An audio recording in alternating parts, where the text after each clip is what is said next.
नमस्कार।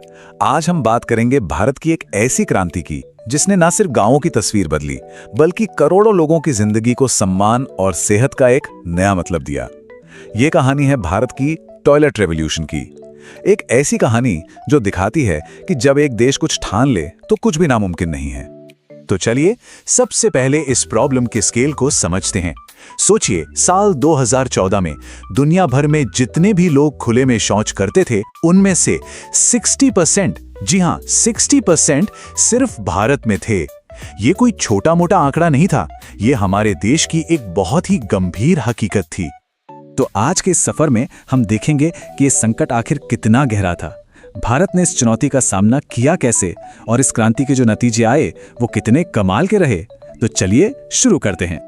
तो 2014 से पहले भारत के गांवों की असली तस्वीर थी क्या? ये एक ऐसा अनदेखा संकट था जो करोड़ों लोगों की जिंदगी पर हर रोज असर डाल रहा था। एक ऐसी समस्या जो अक्सर हमारी नजरों से दूर ही रहती थी। जरा इस नंबर के बारे में सोचिए, 60 करोड़ लोग। ये अमेरिका की पूरी आबादी का लगभग 2 गुना है। ये सिर्फ एक आंकड़ा नहीं था, ये उन करोड़ों भारतीयों की रोज की मजबूरी थी जिन्हें अपनी डिग्निटी और सेफ्टी से समझौता करना पड़ता था। अब देखते हैं कि इस समस्या के असल नतीजे कितने गंभीर थे। ये मामला सिर्फ साफ सफाई का नहीं था, ये हमारे समाज की सेहत, सम्मान और इकोनॉमी पर एक बहुत गहरा जख्म था। इस एक संकट ने देश को 3 बड़े मोर्चों पर कमजोर कर दिया था। पहला, ये हमारे बच्चों की जान ले रहा था। दूसरा, ये हमारी महिलाओं के सम्मान के लिए खतरा बन गया था। और तीसरा, ये हमारी अर्थव्यवस्था पर एक बहुत बड़ा बोझ था। और सबसे दुख की बात यह थी कि इसका सबसे बुरा असर हमारे बच्चों पर पड़ रहा था। यूनिसेफ के मुताबिक खराब साफ सफाई से होने वाली बीमारियों के कारण हर साल लाखों बच्चों की मौत हो जाती थी, और जो बच्चे बच भी जाते थे उनमें से कईयों का फिजिकल और मेंटल डेवलपमेंट हमेशा के लिए रुक जाता था। ये स्लाइड एक ऐसी सच्चाई दिखाती है जो दिल दहला देती है। महिलाओं के लिए ये हर दिन अपमान और डर का सामना करने जैसा था। उन्हें अंधेरे का इंतजार करना पड़ता था। इससे न सिर्फ बीमारियों का खतरा था बल्कि उन पर हमले और हैरेसमेंट का भी खतरा बना रहता था। और इसका इकोनॉमिक असर भी कुछ कम नहीं था, बल्कि चौंकाने वाला था। वर्ल्ड बैंक की रिपोर्ट के मुताबिक खराब साफ सफाई की वजह से भारत को हर साल अपनी जीडीपी का 6.4% का नुकसान हो रहा था।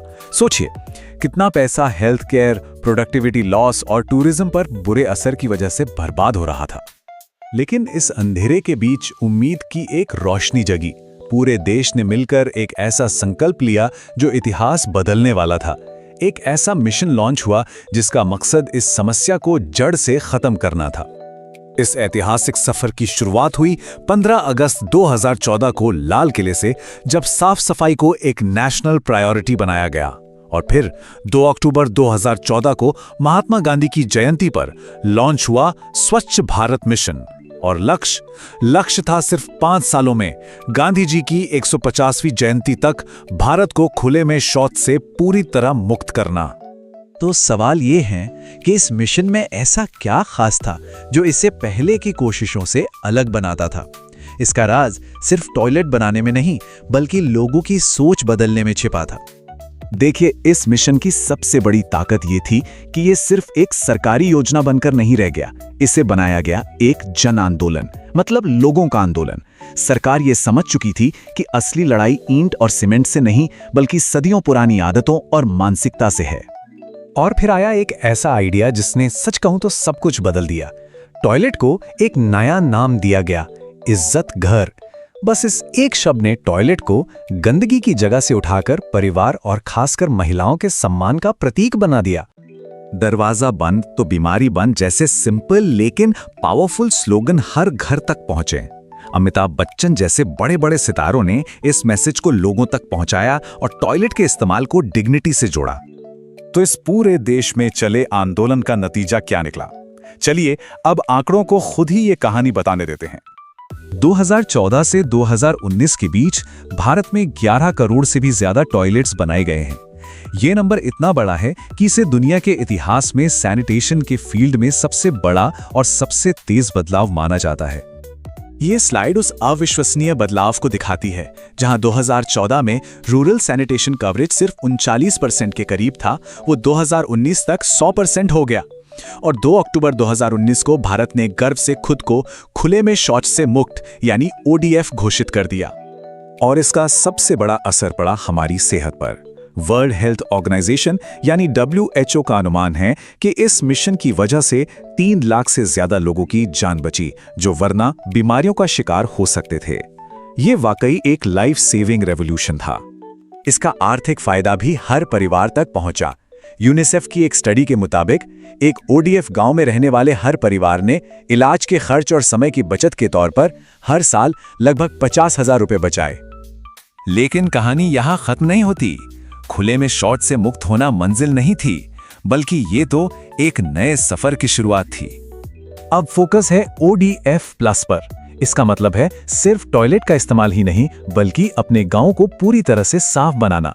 इसमें वेस्ट मैनेजमेंट, प्लास्टिक फ्री माहौल और हर घर तक पानी की सप्लाई शामिल है।